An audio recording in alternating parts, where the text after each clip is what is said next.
Buenas tardes, mi nombre es Juan El Choli y yo les voy a hablar sobre la extradición.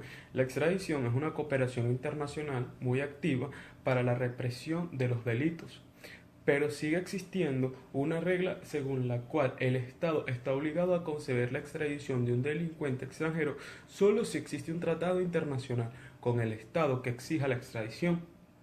Cuando no existe un tratado, el Estado requerido tiene la facultad de conceder la extradición, pero no está obligado a concederla. También puede afirmarse que la extradición es un mecanismo de cooperación judicial internacional mediante el cual, mediante una solicitud formal, un Estado obtiene de otra persona la entrega de un acusado condenado por un delito común para procederlo o ejecutarle una sentencia impuesta. Esto tiene unos fundamentos legales. En la Constitución de la República Bolivariana, en el artículo 19, se prohíbe la extradición de venezolanos y venezolanas.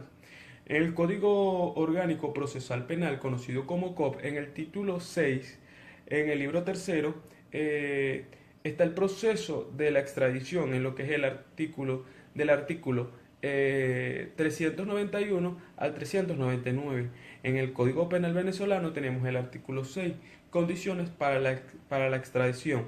Y tenemos lo que es el Código Bustamante, una convención internacional del DIP. Una convención internacional del DIP. En el título tercero del artículo 344 al artículo 381. Convenciones y tratados internacionales bilaterales y multilaterales. Las condiciones.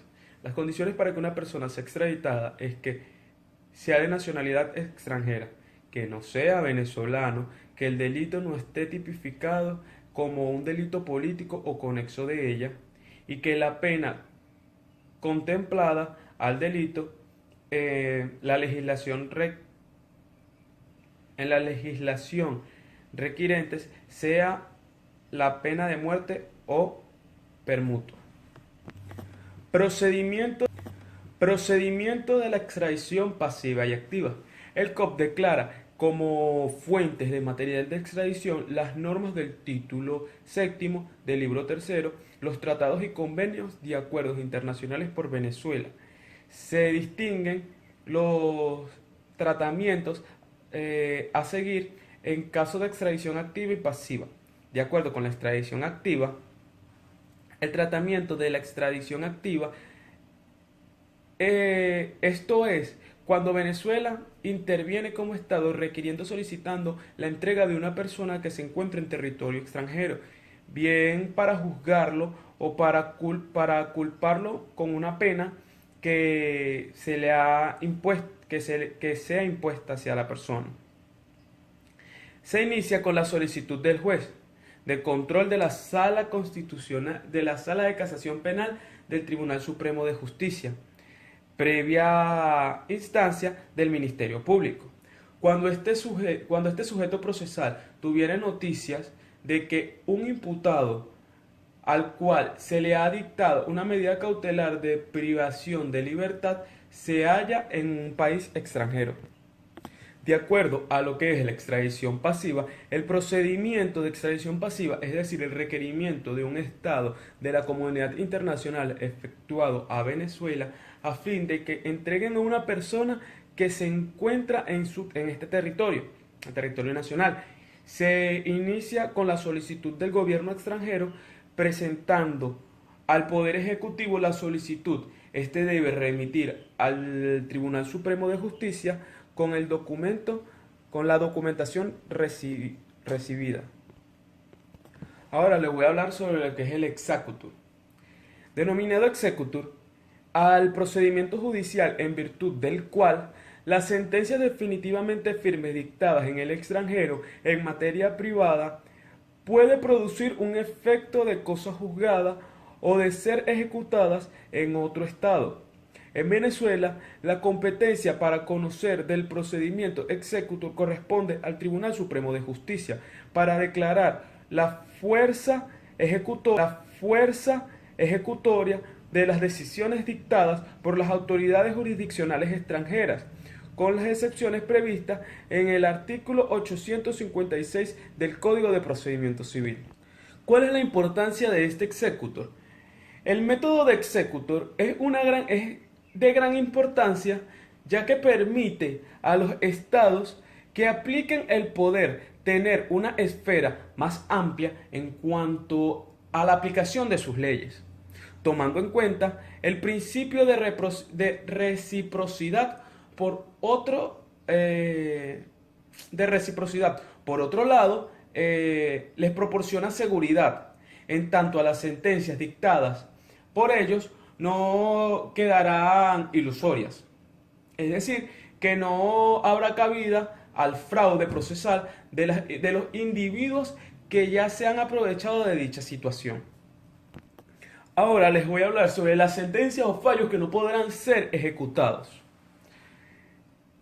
Ningún estado contratante ejecutará las sentencias dictadas en uno de los otros en materia penal.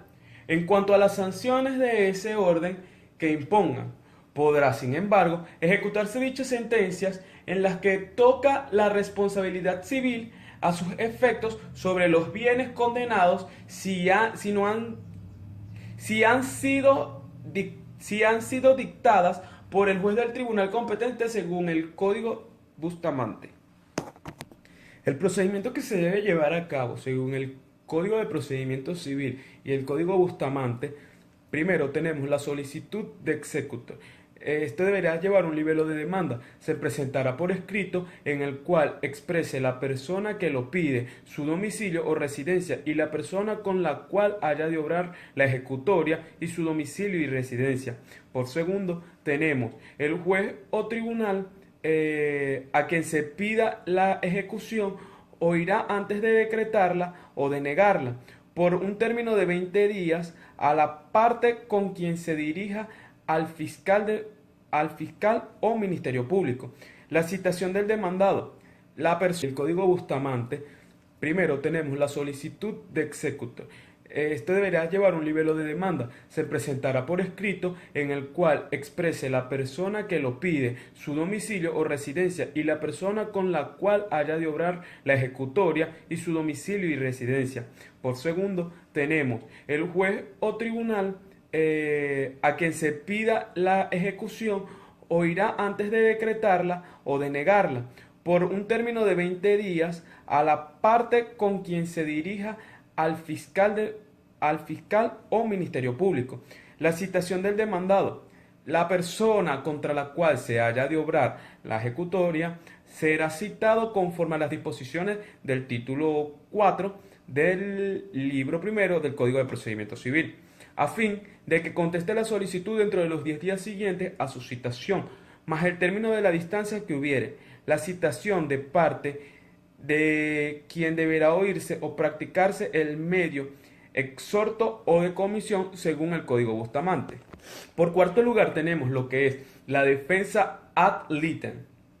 La falta de comparecencia por parte o en contra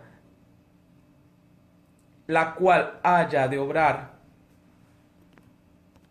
En cuarto lugar tenemos el nombramiento del defensor ad litem, la falta de comparecencia de parte contra la cual se haya de obrar la ejecutoria, agotada ya todos los recursos, la citación se le nombrará un defensor ad litem según el artículo 853 del Código de Procedimiento Civil. La contestación y sustanciación. En el acto de contestación deberán proponerse todas las cuestiones y defensas acumulativamente, y el asunto decidirá de mero derecho. Con vista de los documentos auténticos que produjeran las partes, pero el Tribunal Supremo de Justicia o TCJ podrá de oficio, si lo considere procedente, disponer la evaluación de otras pruebas.